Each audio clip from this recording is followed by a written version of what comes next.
40-45 سال والے کا شعر بھی چلے گا۔ میں خود سے آئی تو وہ مجھے قدرے گھور کے بولی، اچھا اس والے کے 20 روپے تو نکالو پہلے۔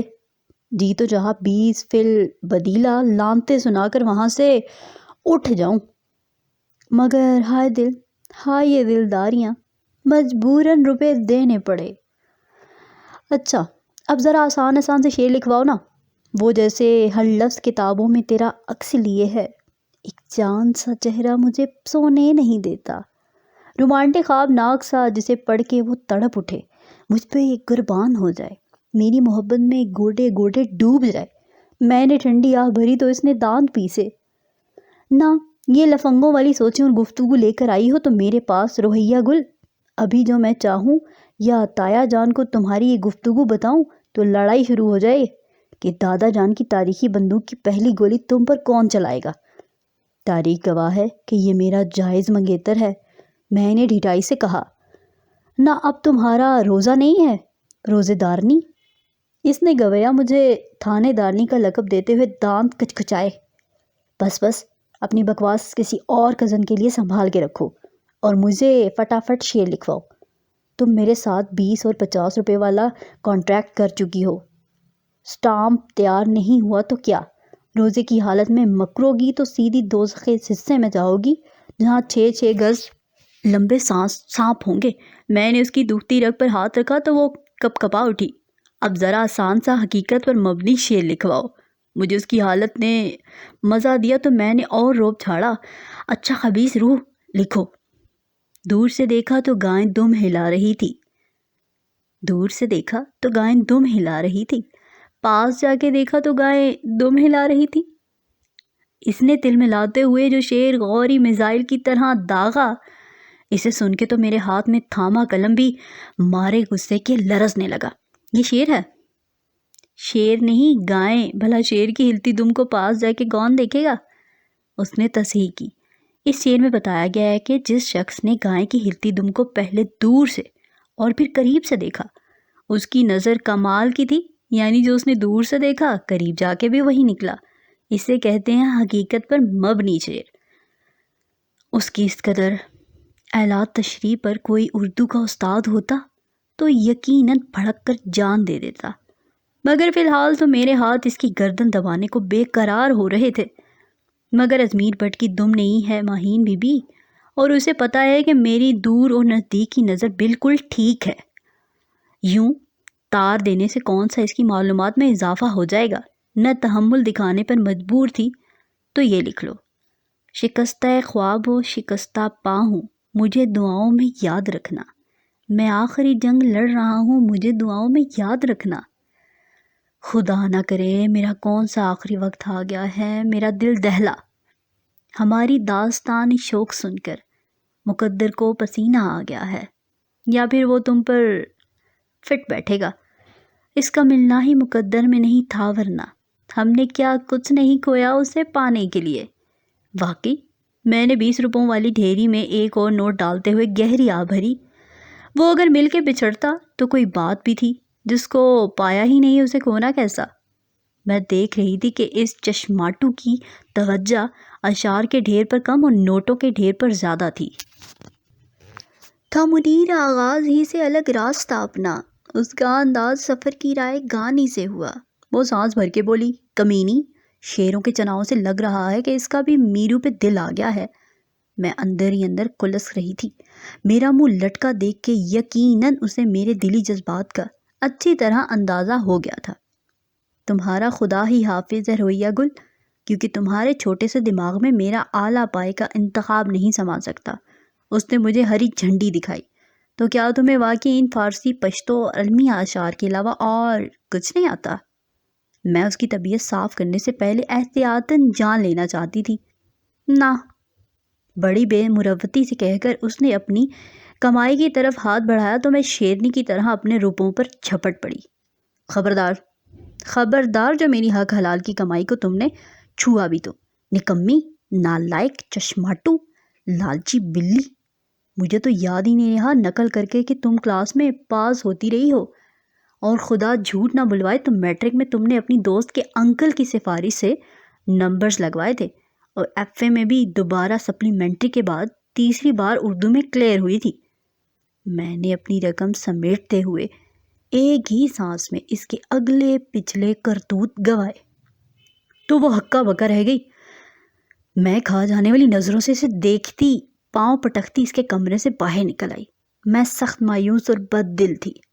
حد ہو گئی، یعنی کہ اس گھر میں کوئی بھی با ادب شخصیت نہیں رہتی۔ عید میں فقط 2 روز بچے تھے اور کم وقت ایک بھی ڈھنگ کا شعر نہیں ملا تھا۔ میں پیپرز اور پین لیے افسردہ سی برآمدے میں آ بیٹھی۔ اف، میرو کیا سوچے گا، اس قدر بدذوق منگیتر ہے اس کی۔ میرا تو دل ٹکڑے ہوا جا رہا تھا۔ یہ تم صبح صبح یہاں بیٹھی کون سی تعویذ تیار کر رہی ہو؟ ازمیر بٹ جاگنگ کر کے لوٹا تھا، مگر میں اپنے غم میں اس قدر مستغرق تھی کہ اسے گیٹ سے آتے نہ دیکھ پائی، سو اس کی باروب آواز سن کے اچھلنا لازمی تھا۔ خدا نہ کرے میں کیوں کرنے لگی تم پہ تعویذ؟ میں سنبھلی تو اس نے سر ہلایا۔ سمجھا مجھ پہ تعویذ ہو رہے ہیں؟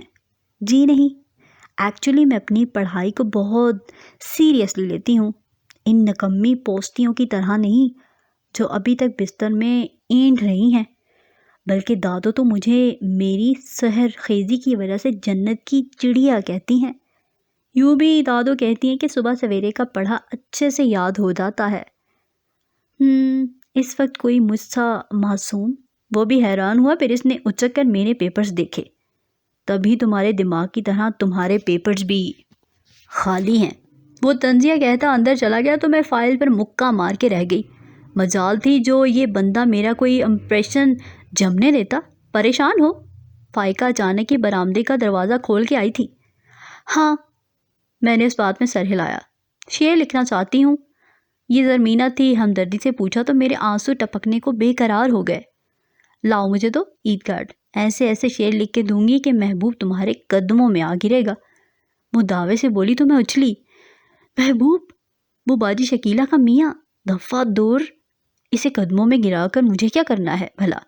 مجھے تو ازمیر بٹ چاہیے بس۔ زرمینہ کے دانت کچکچانے کی آواز مجھے 1 فٹ دور سے بھی سنائی دے گئی تھی۔ تم کارڈ تو دو گدھی، پھر دیکھو میرا کمال اور اپنی شامت۔ اس نے تو صرف کارڈ ہی مانگا، باقی کا انداز میں نے اس کے تاثرات سے لگا لیا۔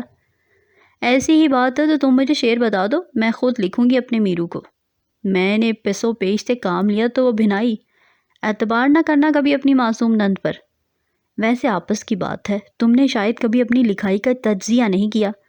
یوں لگتا ہے سیاہی کی بوئل سے کوئی مکڑا نکل کر تمہارے پیپر سے گزر گیا ہو۔ یہ چڑیا تھی بظاہر میری معصوم سی بہن، بلکہ میں تو بھائی کے کمرے میں صفائی کرنے کے بہانے جا کر کارڈ ان کے تکیے کے نیچے بھی رکھاؤں گی۔ زرمینہ کی آفر نے مجھے چاروں شانے چت کر دیا۔ میں واری، میں قربان، پھاپے کٹنی نند، ایک تم ہی تو ہو اس گھر میں میری ہمدرد، تبھی تو مجھے پیاری بھی ہو۔ گلی کا گند، ہر وقت مینا کی طرح چہکتی، لائق سگھڑ سحرگیزی کی عادت کی وجہ سے تو میں تمہیں جنت کی چڑیا کہتی ہوں، بلکہ ابھی چند لمحے پہلے تم آتی تو سنتی میں میرو سے تمہاری کتنی تعریف کر رہی تھی۔ میری تقریر ابھی جاری تھی مگر زرمینہ کارڈ پکڑ کے یہ جا وہ جا۔ میں نے گہری سانس اندر کھینچی۔ بڑی خود شناس ہے، ذرا جو خوش ہوئی ہوں اپنی جھوٹی تعریفوں سے، ایسے ہی حلق خوش کیا۔ میں خوش تھی کہ مفت میں کام نپٹ گیا۔ میں نے زرمینہ سے بطور خاص کہا کہ آخر میں آپ کی ضرور لکھنا۔ اب اتنا تو وہ سمجھدار تھا ہی کہ سمجھ لیتا اس کی وہ کون ہے، جیسے میرا میرو وہ ہے۔ سحری میں نے کی نکھیوں سے کئی بار اسے دیکھا مگر وہ ناشتے میں کھبا ہوا تھا۔ منگیتر کی طرف سے پہلا عید کارڈ ملنے کی کوئی خوشی اس کے چہرے سے دکھائی نہیں دے رہی تھی۔ میں الجھ سی گئی، مگر ابو چچا جان کے وہاں سے اٹھتے ہی، جی ہاں، اس ظالم نے وہی عید کارڈ نکال کر دادو سمیت ہم سب کی آنکھوں کے سامنے نچایا۔ میرا دل تو کیا سارا ناشتہ ہی حلق میں آ کے اٹک گیا۔ یہ کارڈ میرے تکیے کے نیچے کس نے رکھا ہے؟ اس کا انداز ہی اتنا کڑا تھا کہ ٹیبل کے نیچے میری ٹانگیں لرزنے لگیں۔ آج تو 20 ٹیبل عزت کا فالودہ ہونے لگا تھا۔ یہ تو ڈاکیے کا کام ہے، ہمیں کیا پتہ۔ میں نے زبردستی ہنستے ہوئے سب کو تائیدی نظروں سے دیکھا۔ بہت خوب، یعنی تمہارے نالائق تجزیے کے مطابق ڈاکیہ آ کر اسے بنفس نفیس میرے تکیے کے نیچے رکھ کے گیا ہے۔ وہ تنزیہ بولا تو میز پر کہے بکھر گئے۔ بھائی ہو سکتا ہے روئی سچ کہہ رہی ہو، ہم تو ہیں پوستی، یہ صبح سویرے اٹھنے والی جنت کی چڑیا اس نے دیکھا ہوگا۔ زرمینہ نے معصومیت سے کہا تو میرے ذہن میں خطرے کی گھنٹی بجی۔ وہ کیا کہتے ہیں ہمیں، نالائق پوستی؟ فائقہ دانت کچھ کچال لیے۔ یا اللہ، یہ تو سب سن چکی ہیں کمینیاں، اللہ کرے سب کی سب چشماٹو ہو جائیں۔ یقیناً صبح سویرے میرا اور میرو کا رومانٹک ٹاکرا دیکھنے کو اٹھی مری ہوں گی۔ ہاں ربا، موت کا ایک دن معین، اختر شاید معین ہے۔ کچھ اسی طرح کا مصرع کبھی پڑا تھا۔ تمہیں تو خوش ہونا چاہیے، ورنہ آج کل اتنی فرصت کسے کہ وہ عید کارڈ لکھ کے بھیجتا پھرے۔ دادو نے اپنے اکڑ پوتے کو سمجھایا تو میں نے سب سے پہلے تائید کی۔ بالکل، تمہیں بھی جواباً اسے کارڈ بھیجنا چاہیے۔ یہ تائیں اماں تھی، میری پیاری ساسو ماں، جی چاہا فوراً ہی عید کارڈ لکھنے کا الزام قبول کر لوں۔ جوتے نہ لگاؤں اسے؟ وہ بھڑکا تو شعلوں کی تپش میرے چہرے تک آئی۔ ذرا شعر ملاحظہ کریں کس قدر اعلیٰ ذوق ہے کسی کا، وہ پورا ہلاکو خان بنا ہوا تھا۔ میں نے رومانسی ہو کر زرمینہ کو دیکھا تو وہ انجان بن گئی۔ عید آئی ہے زمانے میں، ازمیر گر پڑا غسل خانے میں۔ اس نے طنزیہ انداز میں شعر پڑھا تو میرا ناشتہ باہر نکلنے کو بےتاب ہو گیا۔ اللہ خیر کرے میرے بچے کی، یہ تو کسی نے بد دعا لکھ کے بھیجی ہے۔ تائی اماں نے ہول کر آیت الکرسی پڑھنا شروع کر دی۔ واقعی بہت بدذوق ہے کوئی، یعنی گرانے کے لیے اور کوئی خانہ نہیں ملا ہے اسے۔ عمر ہنسا۔ نام تو بتاؤ کیا لکھا ہے؟ ابرار کو تجسس ہوا۔ وہ تو میں آخر میں ہی بتاؤں گا۔